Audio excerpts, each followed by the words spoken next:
Yes, so my name is Tan Beng Kiang. I'm from the National University of Singapore, Department of Architecture. I'm your moderator for this morning. Our room session title is O2O, Online, Offline, Teaching and Community Engagement. And today we have 3 presentations. I'll just briefly explain the format. I will introduce each speaker first, and then they would present their paper, and we will have all 3 presentations before we have a question and answer session. During the question and answer, please do type it in the chat box, or you could on your microphone and ask your questions. We'll do it after all the 3 speakers have presented. And because of such a tight time frame within the session, the organizers have requested the presenters to pre-record their videos. But they will be here, they are all here live to participate in the question and answer. And I would also like to request all of you to mute your mic during the presentation. Okay, or you can unmute it when you ask a question. So please do type in questions in the chat anytime. I'll be monitoring the chat box for questions. For speakers, after I introduce you, maybe you could just say hi so they could see your face before you share your video. All right. So let's start. First off, we have Dr. Chong King Hwa. He is Associate Professor of Architecture and Sustainable Design at the Singapore University of Technology and Design, where he directs the Social Urban Research Group, focusing on health and data-driven co-design.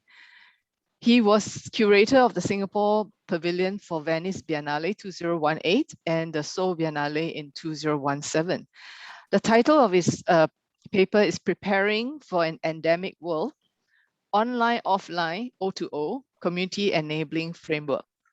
All right, King Hwa, your floor is yours now. Thank you, Beng Kiang. Hi, everyone. Good morning or good evening. My name is, I'll introduce myself in the video. Let me play the video now.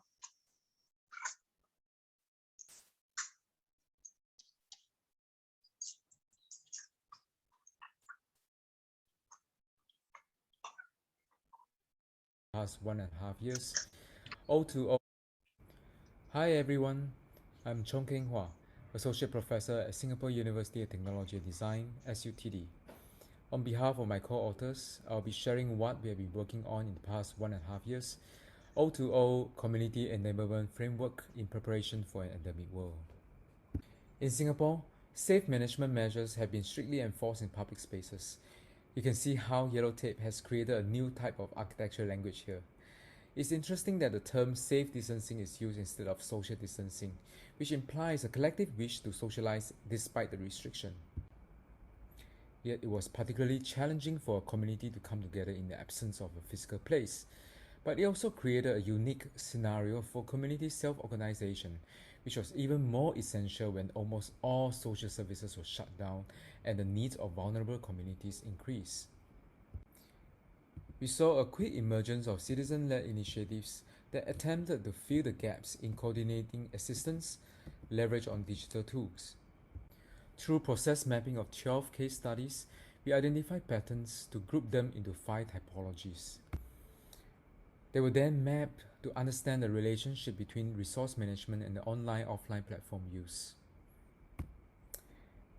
As we prepare to transit from a pandemic to an endemic world, where rules and policies could change from time to time, could we learn from these virtual community initiatives that are not just flowing from offline to online, but also from online to offline, that is O2O, to derive a more collaborative and adaptive community engagement process? We investigated this question through our research program, New Urban Kampong, a participatory action research involving 2 placemaking projects and the development of a mobile app. We propose a O2O Community Enablement Framework that summarizes our O2O strategies and processes. The key thing that we learned is to build local capacities through both online and offline means in these 5 aspects: scouting, incubating, resetting, matchmaking, and advocating. Let's start with the first project in the mature town, Jurong East, in a neighborhood called Yihua. Together with a local social enterprise, Bow at Work, we developed a series of activities as part of Project Zero to identify resident champions and community assets and work with them to develop their capacity and community initiatives. Sorry, Kinghua. Due to the pandemic, we were forced Kinghua? to change the original fiscal. Your chat box or something is blocking the screen. There's black patches blocking your share screen. Yeah, the top right, there's a box there. You could maybe move it away. Right. Yeah. Which is this the box you're Yeah, talking yeah, yeah. about? Can you move it away or Okay. close the It's the box? speaker. Yeah, Yeah, it's I'm kind of wondering how to do that as covering well. your video. Yeah. Right. Okay. Would this be better? Yes, that's good now. So you can continue playing. All right. Okay. Sorry about that. Into a series of O2O program. The first stage develop a series of activities as part of Project Zero to identify resident champions and community assets and work with them to develop their capacity and community initiatives. Due to the pandemic, we were forced to change the original fiscal session into a series of O2O program. The first stage of scouting was an open call to find residents with passion to start something in their neighborhood.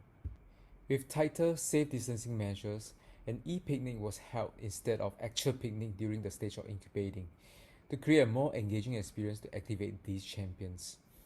Our original plan to go out for a walk in the neighborhood to identify opportunities was further disrupted by the circuit breaker in April, when everyone has to stay home. A virtual walk was then held as a check-in session to consolidate their ideas of what were the most needed by residents at that time. At the same time, our research team also took the opportunity to develop and launch our community app, New Kampong, and piloted in Jurong East and Punggol. During the next stage of resetting, this New Kampong app was then used to publicize e-happenings, a series of online engagement prototyped by our champions to connect with other like-minded residents, which later helped them to form new interest-based communities. Through this app, we also connected with other local organizations in the neighborhood. This is a stage of matchmaking where champions and local organizations form kaki groups on the apps. Those with thriving kaki groups could even earn points that can be redeemed for vouchers. By August last year, small gatherings were gradually allowed. We therefore postponed our last session, Bazaar, so that the final showcase of all the kaki groups created can be held physically and reach out to nearby residents. After the bazaar, we also work with our local community partners to put up banners with QR codes to publicize the kaki groups around the neighborhood. But the engagement didn't stop there. During a follow-up online session with grassroots leaders, a new idea floated. By the end of 2020, safe distancing measures had relaxed. Hence, there was an opportunity to transit back to activating public spaces. We came up with the idea to transform Void Deck into a social deck.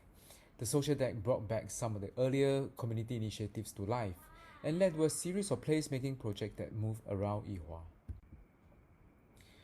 We designed the social deck such that it corresponded with the various app features, hoping that residents could transit back onto the online New Kampong app when the physical setup was moved to another location.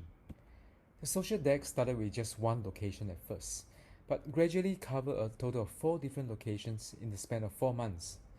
It all began with Martin, who started by leaving items for people to take for free as he was championing 3R exchange initiative. But people quickly started donating items and helping to tidy up the space as well. A sharing economy was created unexpectedly. Next, Juliana has been keen to initiate rescue food sharing.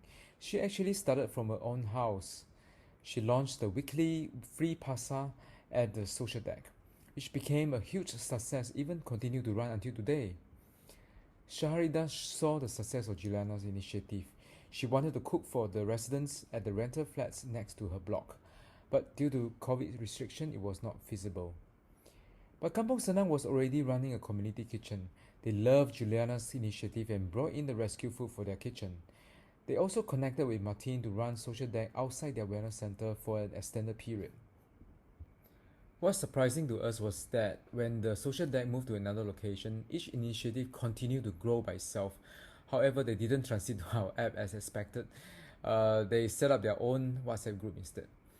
What's more heartening to see is that the new online community began to self-regulate their members and even spin off into serving other needs, such as sharing healthy recipe after collecting the rescue food, other kinds of mutual support, matchmaking, home-based services, etc. We continue to work with the champions who introduce more champions from different organizations and gradually linking them together.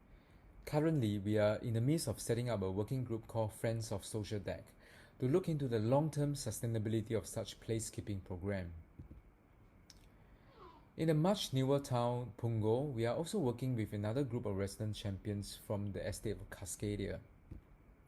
The first stage of scouting was done through HDB Lively Places workshop, through which we were connected with Cascadia residents to provide community design support. Through a series of physical design clinic and subsequent virtual consultation, we worked closely with them to reimagine the entire second-story deck space overlooking the car park rooftop environmental deck. In this case, we went straight to form collaboration with the local grassroots since most champions are volunteers from resident network and connected with the local organization and approving authority. The result is Cozy, a secret yard that caters to the emerging needs of this young population. There are three key programs here. Collab, a co-working space, especially when most people are now working from home. Commune, a flexible event space and live streaming area to support online events. Create, an explorative space with give and take corner. The design is a more developed version of Social Deck to empower residents to run their own initiatives. A digital display also connects to New Kampong app, merging digital engagement into physical space. Here's a quick view of Cozy prototype that we just managed to set up while waiting for the safe distancing rules to ease.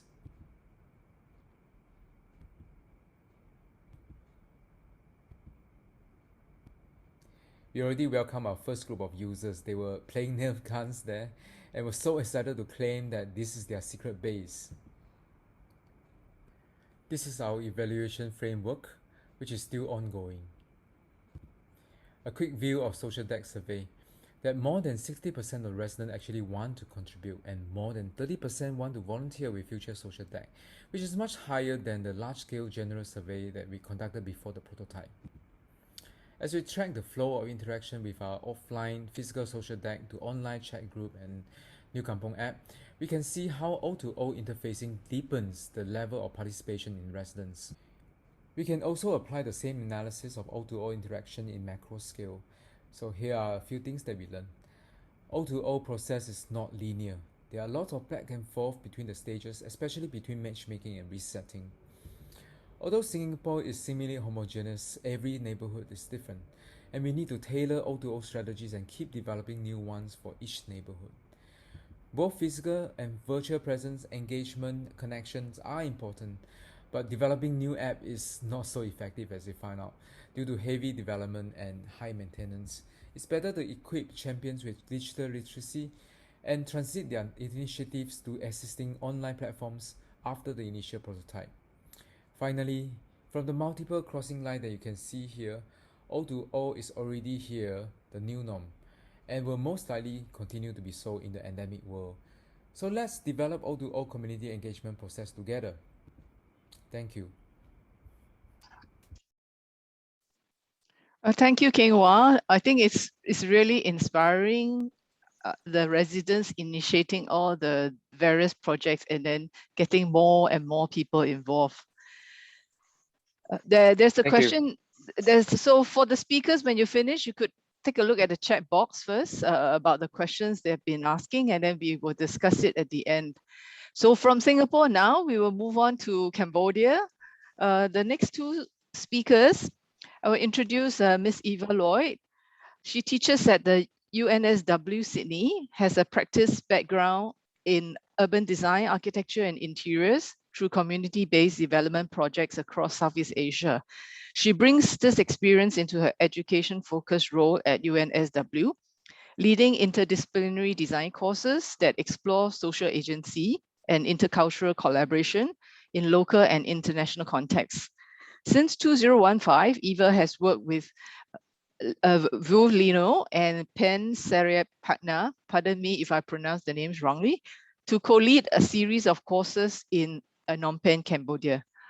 Eva, would you like to say hi? Sure. Thanks for having me, everyone.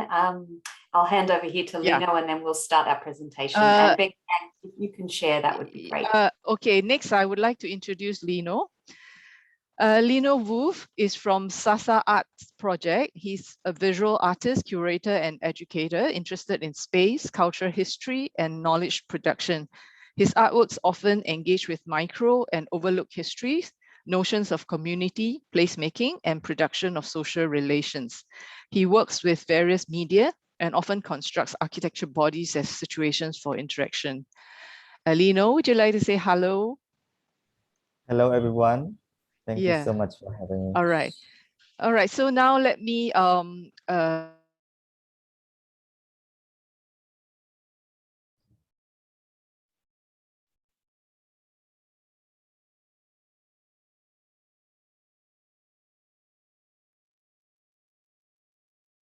now. Hello, my name is Woodley. Eva and Lino, is it all right? Can you hear? All right, I'll continue. Lino from Sasa Projects Phnom Penh. And my name is Eva Lloyd from the School of Built Environment at UNSW Sydney.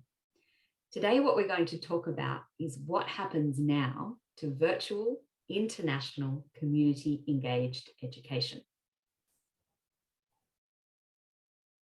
We're going to discuss a Cambodia Urban Studies Professional Placement Program, where through the disciplinary lens of the built environment, students explore vulnerability and resilience of marginalized groups in Phnom Penh. And they do this by investigating bottom-up design by citizens on the ground. They focus on observing, listening, and analysis rather than on designing or proposing design solutions.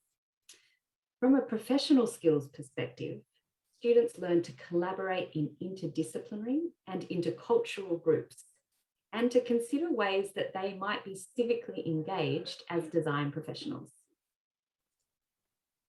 The program runs through UNSW Sydney in partnership with two Cambodian creative and urban not-for-profit organizations, Sasa Art Projects and New Khmer Architecture. The most recent edition teams 8 students from 6 universities in Australia, Cambodia, and China. One of the benefits of the online program has been an increased reach and access for students, institutions, and other guests, which was not as feasible when we were doing face-to-face class. So over the past 6 years now, the course has had to adapt to changing conditions.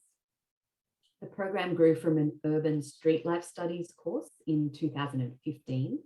And in 2018, we talked about expanding this into a month-long professional project in face-to-face mode in Phnom Penh. In 2020, we trialed this in a hybrid mode.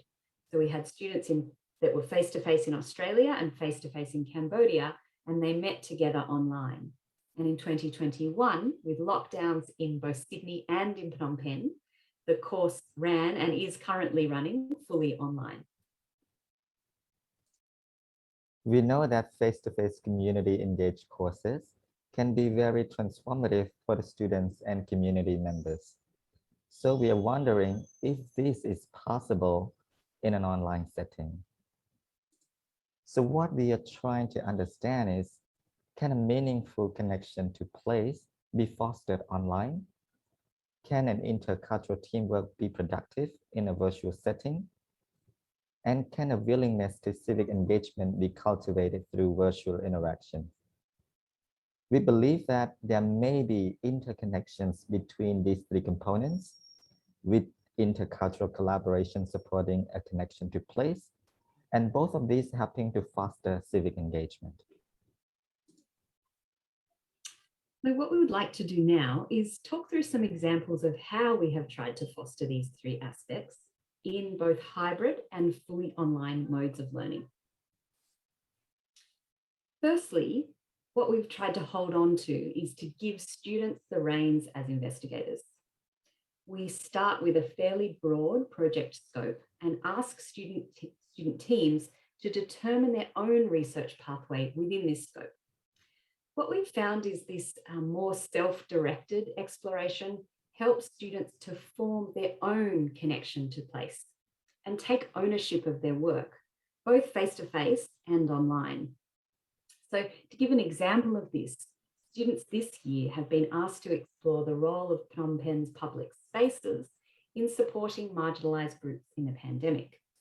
And this student team shown here have narrowed their investigation to look at the role of the elderly in informal food networks that have ensured resilience during the pandemic in Phnom Penh. Secondly, we focus on understanding place through direct connections to students from that place. So we establish intercultural teams that pairs Australian and Cambodian students. We ask Cambodian students to be the eyes on the ground, drawing from their direct site research and lived experience to relay findings back to the UNSW students who partnered in an online citizen interview, online research, and the contribution of their own lived experience. These partnerships are also reflected in the co-facilitation of the course, where me, myself, and our colleague, Pan Saray Panya, work together to co-design and co-supervise the project. One aspect we have found challenging as supervisors in the online context is our ability to gauge and support teamwork dynamics without the type of the incidental, informal meetups that occur when we were all in a physical location. We feel that there is room for informal drop-in sessions to allow this to occur. So thirdly, we try to even further shape these connections to place by connecting students with key urban actors. And these include community members who have self-initiated projects, members of grassroots organisations, and also larger NGOs. We try to scaffold the students' learning here so that students start by analysing citizen voices on social media, as you can see on the left, and then they're connected directly with these voices through online interviews and discussions. The big change online for us has been a shift away from a relationship with a single community towards connections and relationships with citizens across Phnom Penh. And this has had the benefit of reduced pressure on this single community to host a group of students at a time when more pressing needs are present. What it's also done is has allowed students to kind of compare and contrast the needs of really diverse groups within Phnom Penh. As well as connection to people, we have also worked to foster a sense of place in the virtual realm, exploring alternatives to our physical workspace.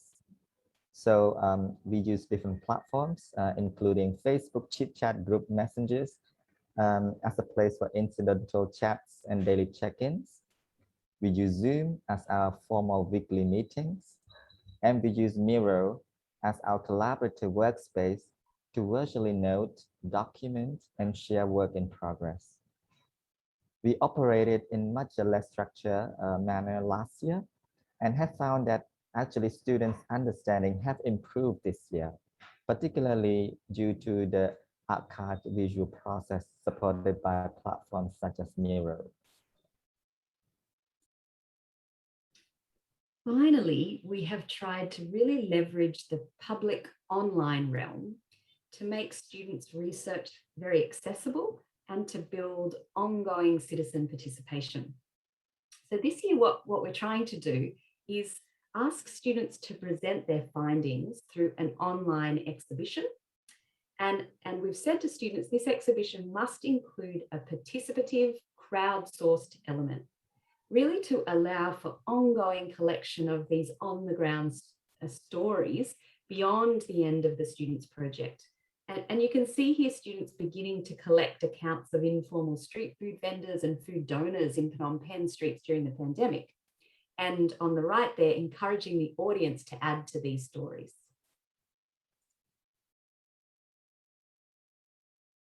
We have now run 2 iterations of this course, one hybrid and one online, and we'll share some preliminary qualitative feedback that touches on the idea that a strong and very real connection to people can help foster a connection to place, and that this in turn can inspire civic engagement.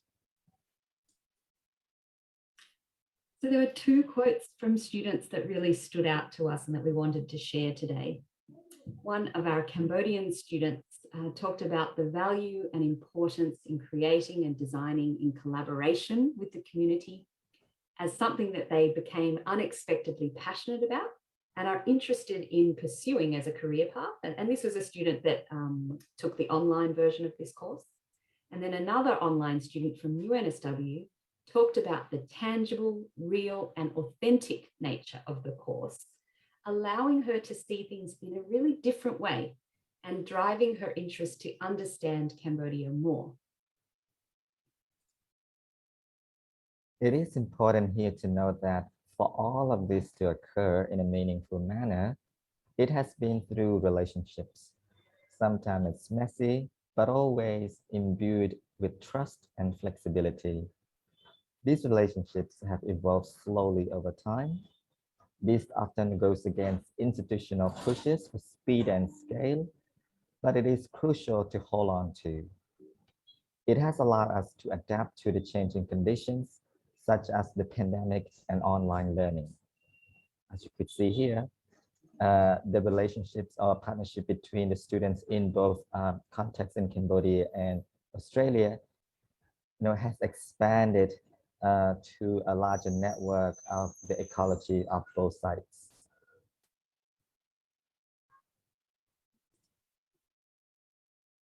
So to close, we wanted to return to our original question.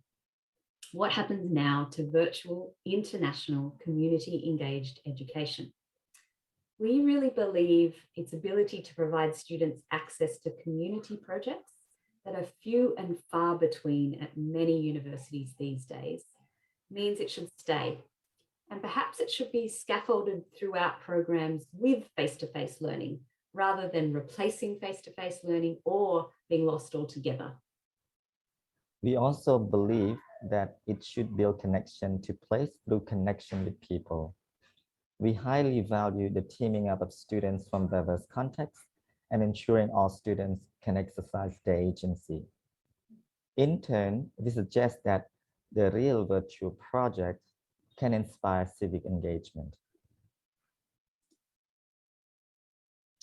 There's a really far-reaching network of collaborators, as Lina was talking about, who have been involved in shaping this program over the past 6 years.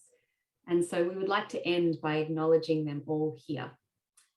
Thank you very much, everyone, for listening. And please don't hesitate to reach out to Lino or to myself if you would like to talk to us about any of this further. We have our emails here and we'll see some of you in the discussion now. Thank you. Thank you.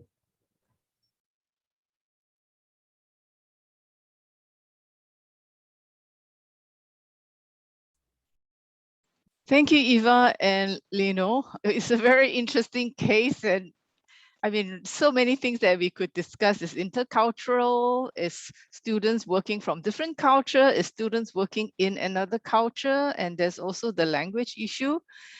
Well, we will save it for our discussion later on. So next, let's move on to Taiwan. And we have Dr. Chen-Li Chang. She is the Associate Dean at the NTU Design School and professor with joint appointment in the Graduate Institute of Building and Planning, the International Degree Program of Climate Change and Sustainable Development, and master's degree in biodiversity at the National Taiwan University. Her team also consists of Guo Shuwei, a PhD student at the Graduate Institute of Building and Planning, National Taiwan University, and research assistant Ko Tie Tiong, who is the research assistant on a time bank project at the National Taiwan University. He conducts a social networking and community reach.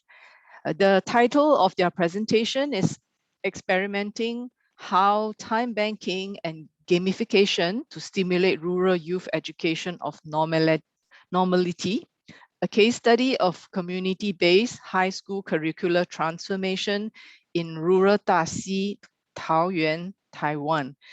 Shenling, would you like to say hello to everybody?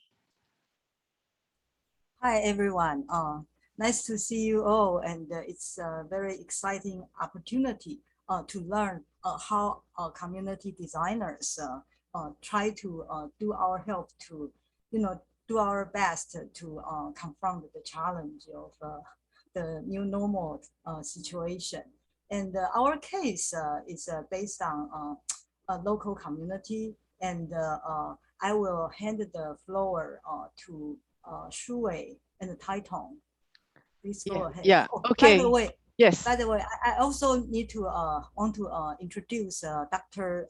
Fang, Sihong Fang, and Fang Sihong, and he is also our key member of our team. Thank you. Hi, Dr. Fang, would you like to say hello? Just. Hi, hello everyone. I'm really happy to be here and expecting further discussion. Yeah, thank you. So Tia Tong and Shu Wei, you can go ahead and share screen. Okay, thank you. Yeah.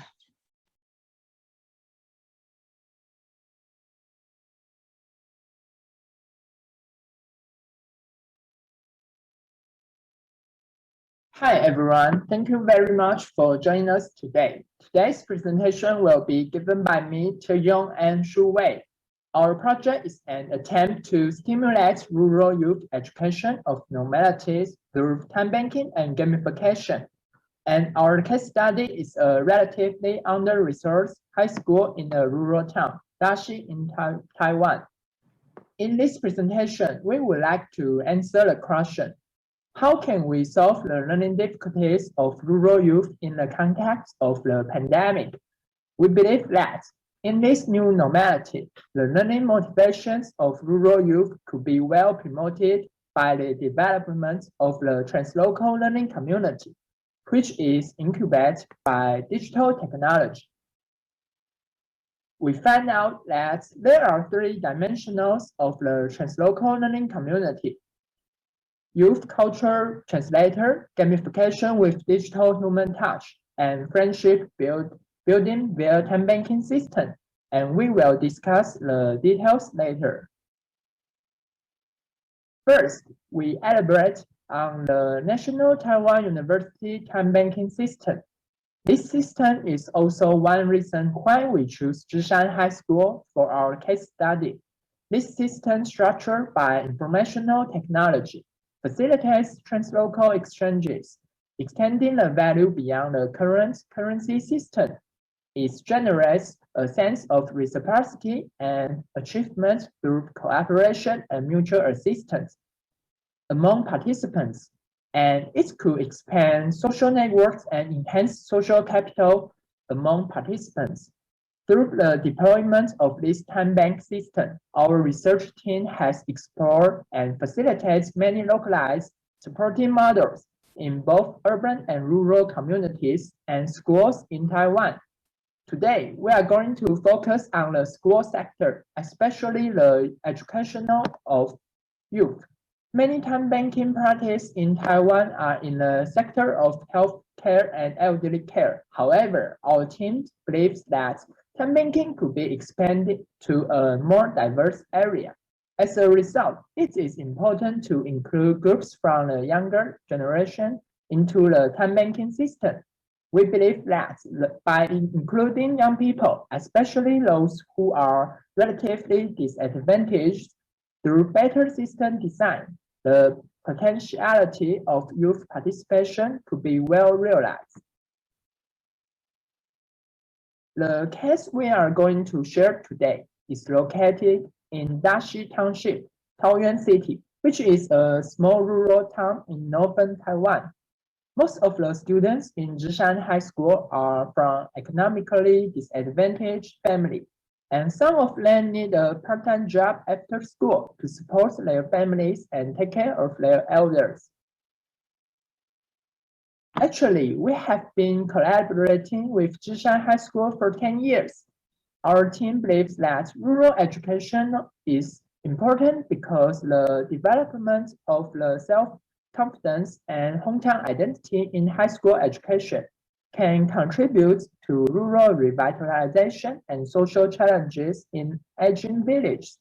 Over the past 10 years, our team has continued to work with the youth in rural villages through various programs such as self-designed board games and intergenerational learning. And this semester, we are trying to engage NTU students and Zhishan High School students in a variety of educational activities through the time banking system and other online platforms. Next, Shuwei will tell you what important things we have discovered during this semester of time banking practice. In order to facilitate urban and rural students to learn and support each other in the time banking system, the NTU team conduct a workshop, help the students from both sides to build up relationship in the beginning. Here is a campus of Zhishan High School, and you can see the gather together in the mid of April. We have a workshop. We invite community leaders. We present our research project of time banking to community, and we invite everyone into our cyber and line group. Students of high school, they cooperate with NTU class, and they try to figure out what kind of activities they want to do together and to exchange learning service to each other.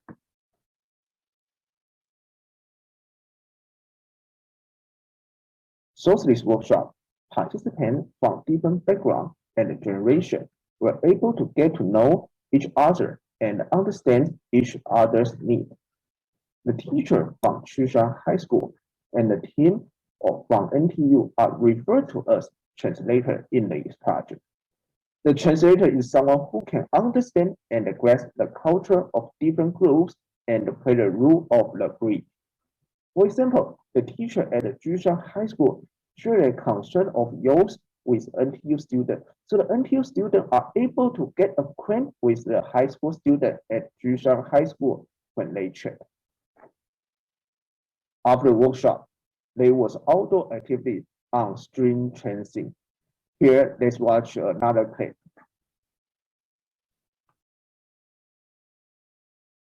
The students from NTU and Zhishan High School students cooperate with each other in this challenge event. In the end, they were able to solve the difficult and build up the better relationship. The event was organized by the time bank platform, and all devoted time was clearly to record in order to facilitate more exchange of time and the service in the future. When the pandemic broke out in the mid-May, schools are the first place to be shut down by the government, whether urban or rural. Most students can only stay home and log into their virtual classroom to conduct online learning. Rural teenagers, especially in the vocational program and from disadvantaged families, have faced learning challenges when taking online courses. We learn that these teenagers feel more comfortable if they have able to learn with their peers with many physical interactions. Additionally, the new software for online meeting Gather Town appear as a useful tool to solve both problems. The gamified interface has easily enabled NTU students to initiate various activities in Gather Town, which engage teenagers' engagement. Various activities, including games, financial courses, online hangout were held in the Gather Town. and the devote time is recorded in our time bank system. We found out that compared with other online learning interface or platform, Gather Town performs very well boosting and the motivation of young people. We argue that there are two reasons that Gather Town is good establish a translocal learning community. First, Gather Town created a hand-on learning environment.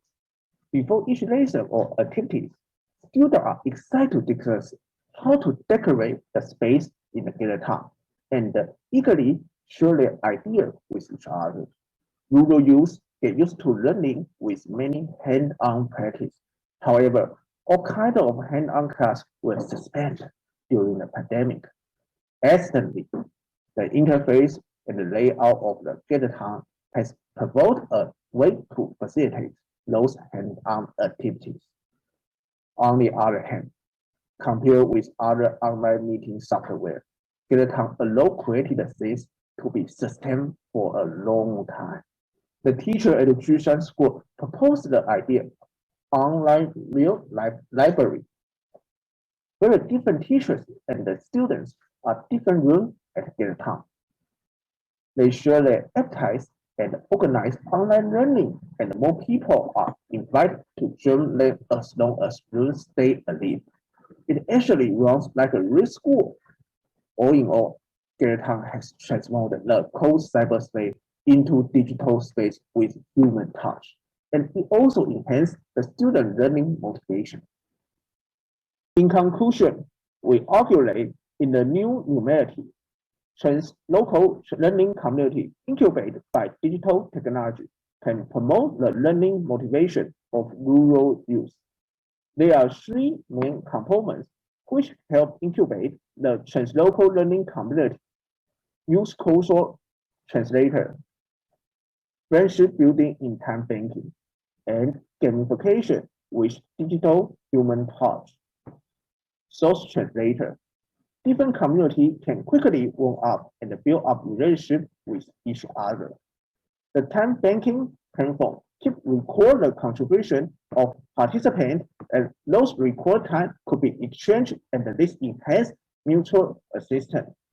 During the pandemic, the gamified interface of Gather Town has stimulated learning motivation of participants from rural village. By adopting and integrating these three components, a translocal learning community is established, and the relationship and the friendship build steady within the community. Thank you, everybody.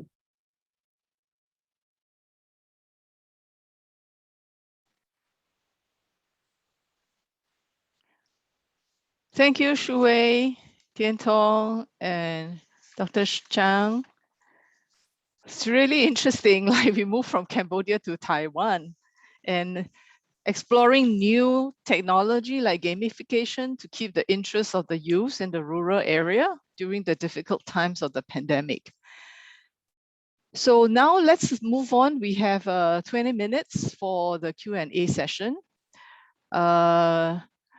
I see there are already some answers to the questions, but for the benefit of all the audience, let me ask the question from the chat and also the speakers to share their answers.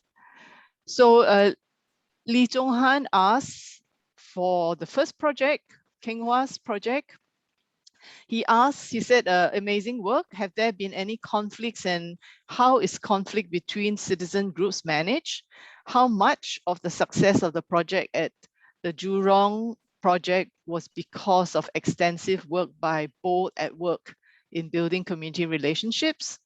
What are some key success factors for such community building initiatives? Kenghwa? Right.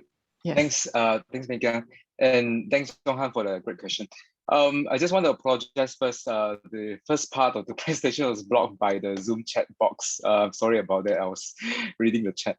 But if need to, I can share the slides later. What we discover along the way is that we hypothesize that there's such a linear process of engaging and empowering the champions but in actual case, there's a lot of issues arise, especially between those who are really keen to do something for the neighbors, and also those residents who are much more indifferent to all these things. They find it more like a nuisance. So we always have to navigate between different groups of residents. To be honest, we did receive a couple of complaints, but we found out actually just from 1 or 2%. So we also negotiate with the town management, town council, and to see, because we whenever we have a complaint, we will have to sit down with them to go through why and whether or not we should actually suspend the program, especially during COVID time. But we show them some of the earlier survey result and show that actually most of the residents are very happy with those initiatives. We shouldn't just shut it down because of 1 or 2 complaints, and we should actually improve the setup and also the initiative along the way to make sure that 1 is hygiene and safe, and 2 is not too messy, become a eyesore for some of the residents. Because just to share, the give and take initiative was so successful that we have a lot more donation than people who are actually taking the item. So the item accumulate over weeks, and it was like really a lot. So we have to spend a lot of time curating and tidy them. But we have a lot of help from residents. One thing that we share is that they did a lot more capacity building, especially Singaporean who has very good government taking care of them. And when we have this kind of ground up things, whenever they have problem, they always number 1 thing they do is complain. So what we are hoping to achieve in future is, rather than direct all their energy towards complaint, we try to see whether they can come to the initiator directly and work out a way that we can work together and how to improve things. These are some of the things that we learned along the way. Thank you, King Hwa. There's another question from Margarita. She asked, how did you select initiatives, example, the free staff exchange for each community program? Yeah, thanks for that. We actually didn't select the question. There are 2 reasons for this. One is that we started with 20 champions, but the attrition rate was very high, especially during COVID period. So many of the champions drop out over the months because they have to take care of their own livelihood as well, during the pandemic. So we work with those who are really keen and passionate about their initiative. And one of them is Martin and Shahridan, Juliana. They are really, really passionate about recycling, upcycling, food sharing, and all that. So we work with a few of them to really pilot those projects. So it's not much of selection, it's what they want to do initially. In fact, Juliana already started her food sharing at her own apartment up in the, I think, 10th floor. So it's very strange that they are not able to get support from the ground, the community. So what we did as a community designer or partner is to link them up with the relevant authority and also help them to design the place such that it's much more inviting and welcoming, and design the program, and it continue to run every week. Even when now, because of another rise of the COVID situation, we have to suspend the program, but the offline program, that weekly sharing of rescue food, is still ongoing. Thank you. Zhong Han, do you have any further question? Did King Hwa answer your question? Is Zhong Han here? Oh, yes. Okay. All right. If I can add on, he has one question about the role of BO at Work, the social enterprise. I would like to add that the local organization play a most important role, because they have all the ground connection and they build relationship over time, as compared to institution like us. When we have a project, we come in and then we work with them in a much shorter term.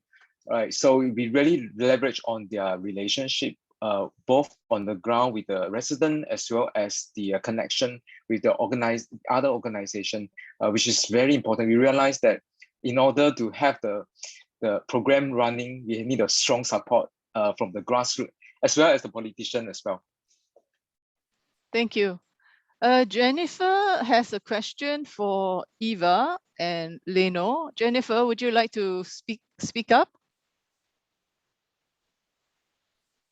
Hi, good morning. Yes. Actually, yeah, Eva already answered some of the query actually. Yeah. I just have additional question regarding in terms because my question was about the internet access and internet stability.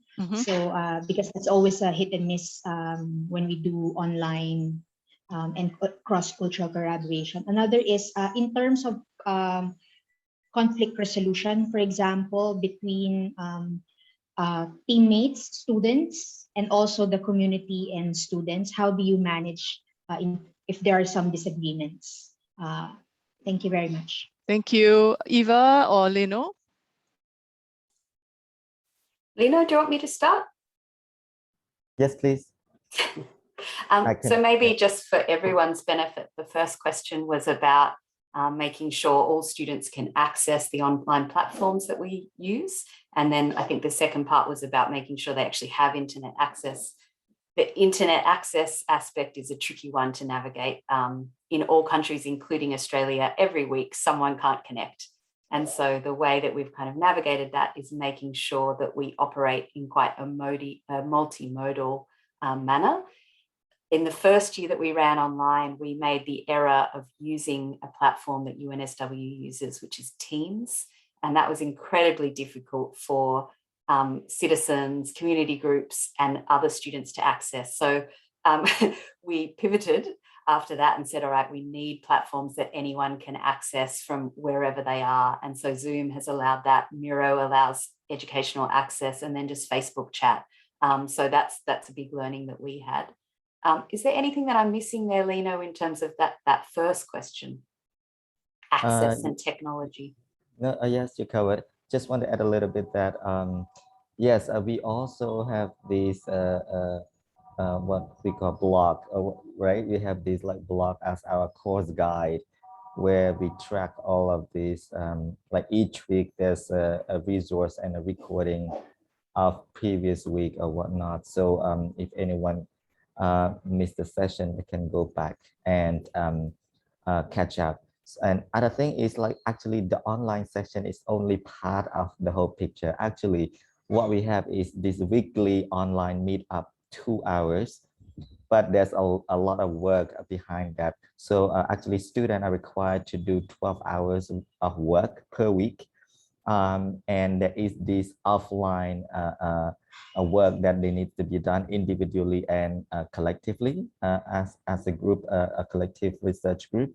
So they also have to meet up virtually, separately on their own decided schedule, as well as we noted that, for example, the Cambodian students, they find their own additional physical meetup, or Australian students, they also manage their own physical meetup separately as well to add on, different layers of communications.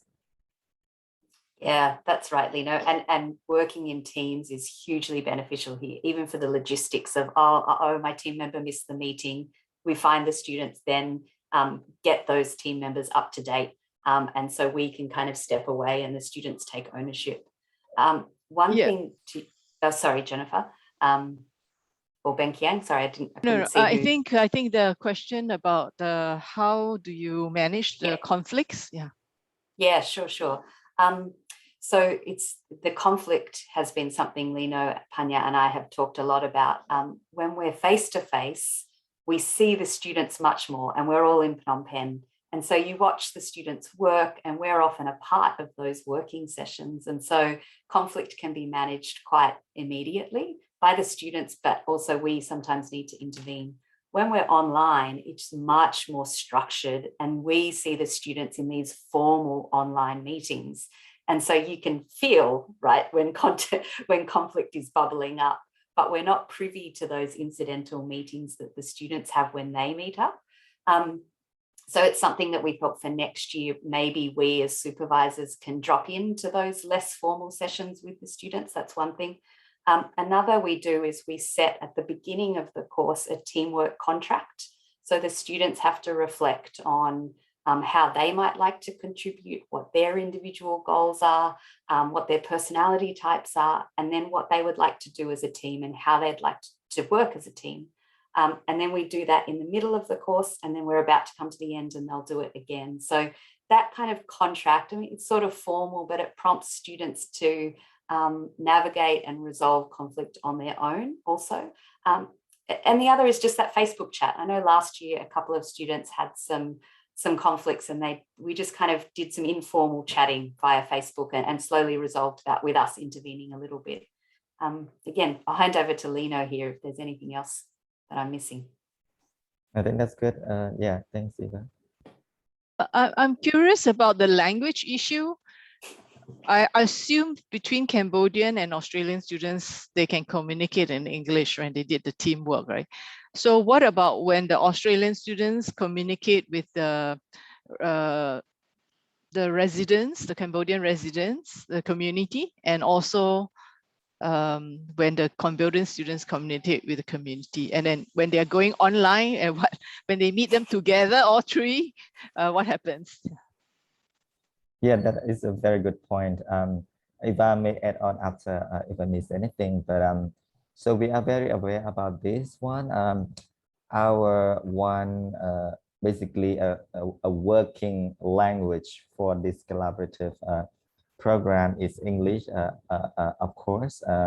When we meet, together with the students and facilitators on this weekly session, we use English as our language, but the operating language has been a combination between Khmer and English. For example, when the student interviews some of the key, guests in the program, some guests from Cambodia, obviously, they prefer to talk in Khmer, and some, might choose to speak in English. So we gave an options to the guests, and then the students need to work out and facilitate among themselves who translate for who and how to bridge that, translation between the students themselves.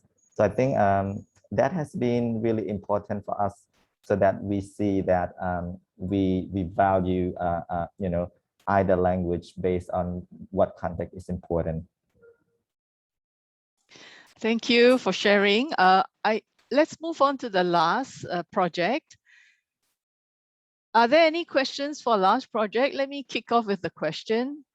Perhaps the team can explain a little bit about how the time banking works. For example, do the youths, the rural youths from the youths from the school, when they join time banking, what do they gain and what do they have to contribute, for example?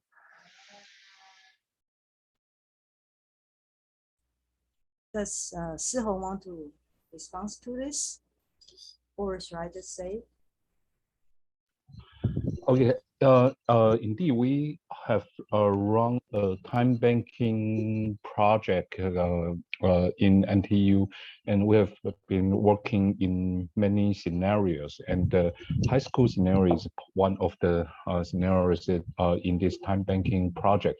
And in order to use this time banking system, students need to register first, and they can anyone who register in this platform can initiate an event, and anyone who wants to join just to register and also to click online very easily. And the contribution or the sharing of the time credits will depend on the characteristics of the event. If it's a teaching event, then for those students who join the event, they have all some time credits, and it will be recorded automatically. So after the event, they will need to share some other service they can provide, so they can balance the time credits. I'm not sure if I explain clearly. However, but anyway, yeah, it's a platform and it's a system which encourages a mutual exchange of different various service. And perhaps Shanling can also add up some other observations. Yeah. Yeah, it's a. I think time banking is very popular in the international level. And Taiwan, we just trying to develop some more digitalized and more online kind of service. And so this research itself is from the Ministry of Science and Technology. And we're trying to engage the local, especially the disadvantaged local youth. And because we believe if they can try to figure out the technology in the future, it's, I think to our team, we feel every time for the rural youth, they are much behind the involvement of technology. So this time we decided, when we got the project from Ministry of Science and Technology, which is like the National Science Foundation in the United States, we just started working with this very, very disadvantaged young people, and working with them. I think what they really understand is they are really one of the member can make things happen. So it's more engaging with their identity transformation. And we are trying to really establish the local talents in a local context. We are not, bring them to Taipei or big cities. We are the one going to Zhishan High School, and we work with them. And by understanding what they really enjoy, and we start to play with them, in the entire process. We are, working on board gaming and all kind of digital game, because that's how they learn. So by answering your question regarding, what's the exchange really happen,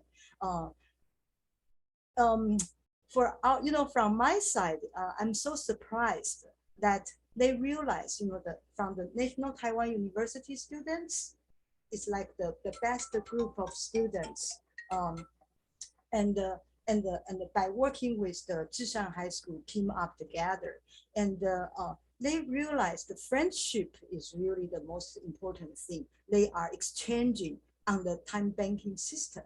It's not what we in the beginning understand is the service exchange. So I think that's the most touch part, and I learned from them. That's the first thing. And the other thing I also want to ask two of the presenter, the teams, because in my experience of working with the local from the digital side, and I realized the body experiment, how to contextual your body experiment is so difficult.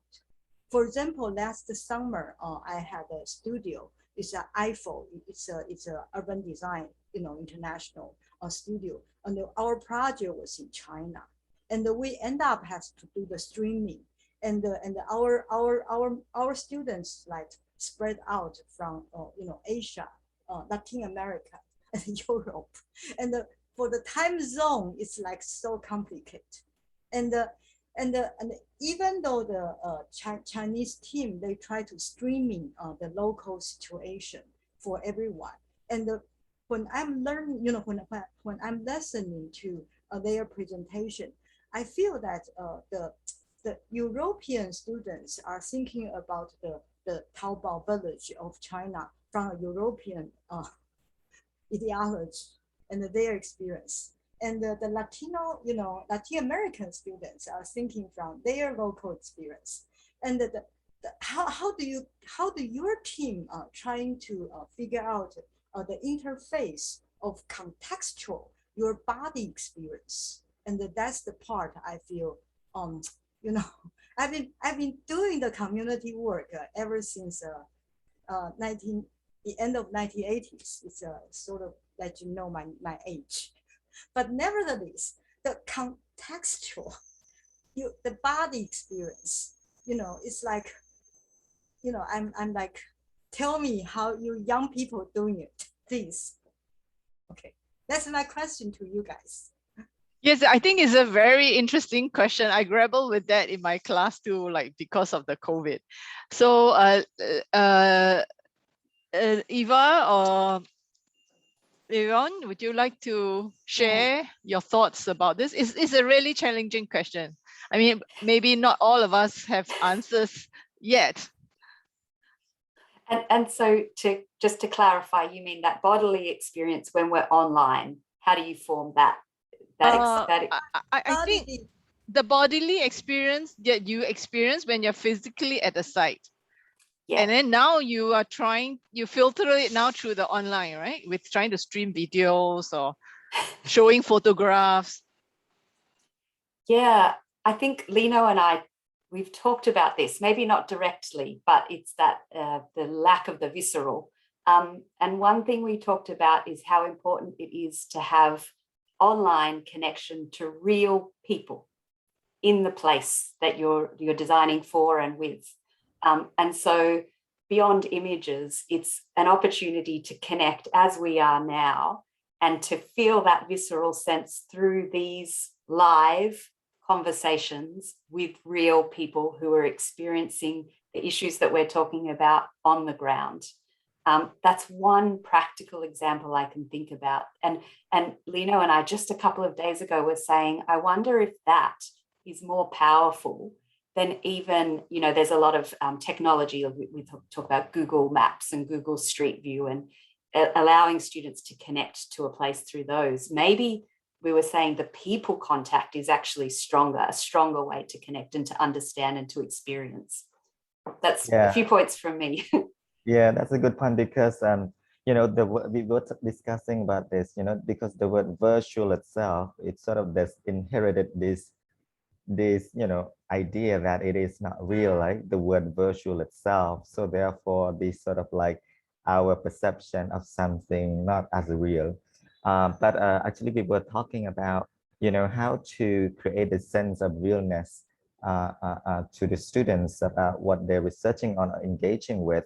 And yes, you know, like Eva mentioned, it's actually, we were talking, perhaps is that real stories from the people on the ground, right? Real people from the real place who's sharing their lived experience is perhaps the most real thing that, you know, we can connect the student to. And therefore, we hope that, oh, this is something, you know, really tangible that they can really grasp. And in a way, so far, it's been, I think it's encouraging to see the response from the students, how they were really moved and they feel motivated and they feel connected through you know, through such a way, even though without them being there.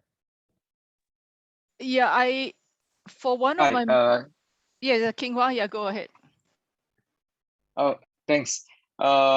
Just want to share that I actually think that the online platform is a great equalizer for people with different background, cultures, and so on.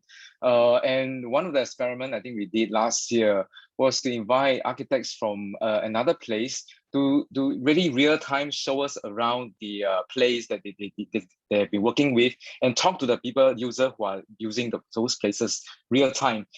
This will not be possible if, you know, during a normal time when we fly the whole class over or fly the entire cohort to visit all the different places within one session, which is quite amazing. And vice versa, they can also visit us and sit in our class.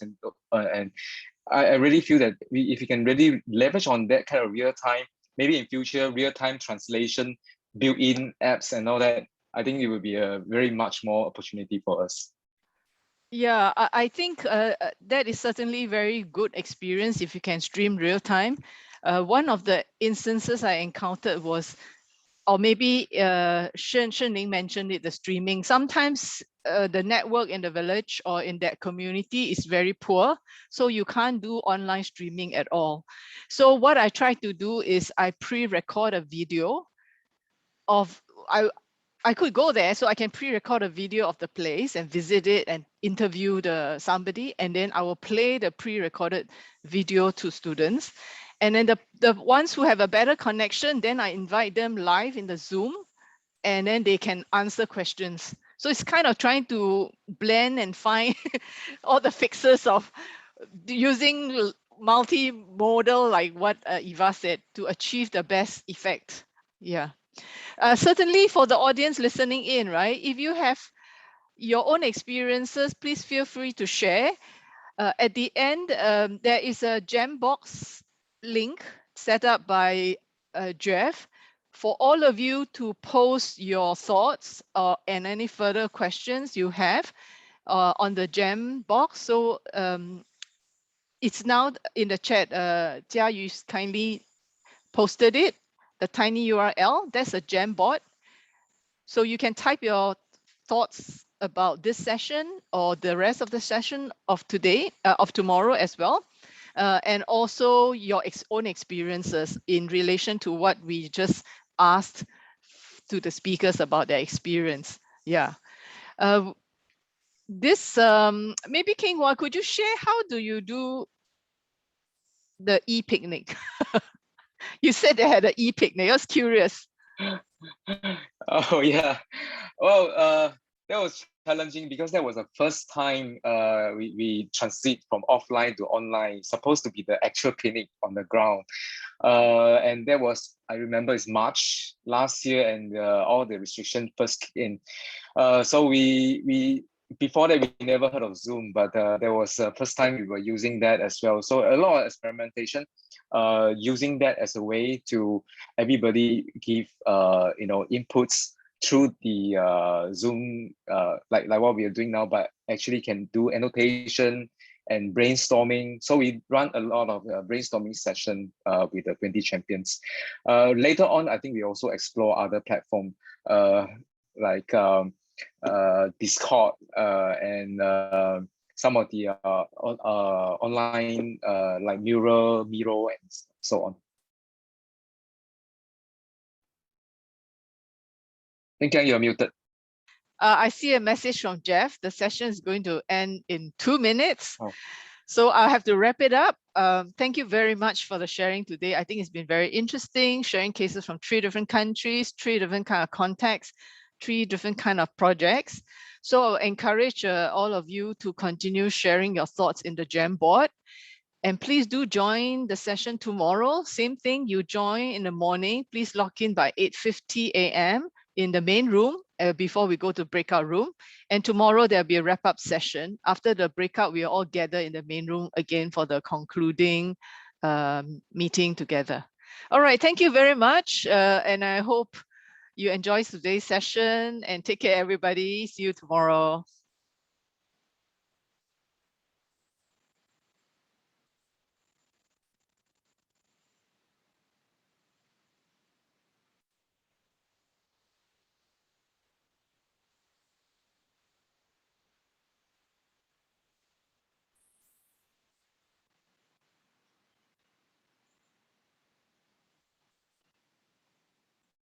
Okay, Bengken, are you done with the section? Yes, I'm done.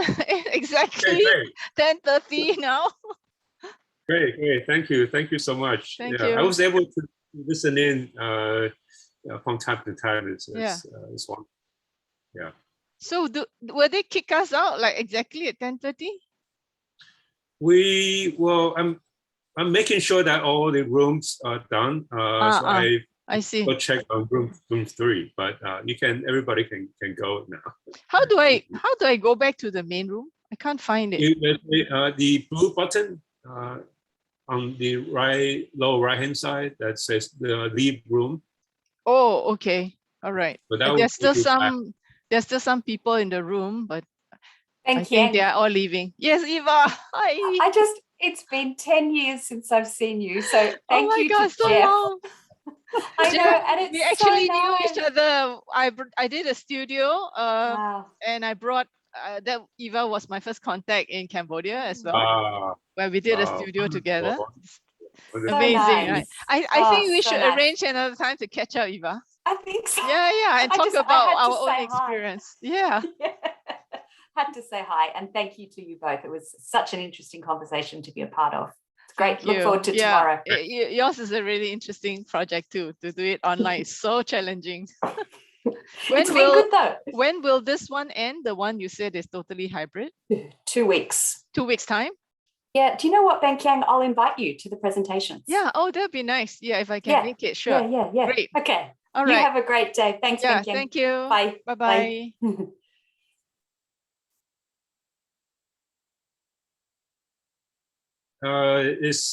This has been wonderful. I was able to kind of hop from one session to another, and the presentation and the discussion have all been just really inspiring and invigorating. So we'll see each other hopefully again tomorrow. So please join back at the same time as we have started today. So thank you. Have a good rest of the day.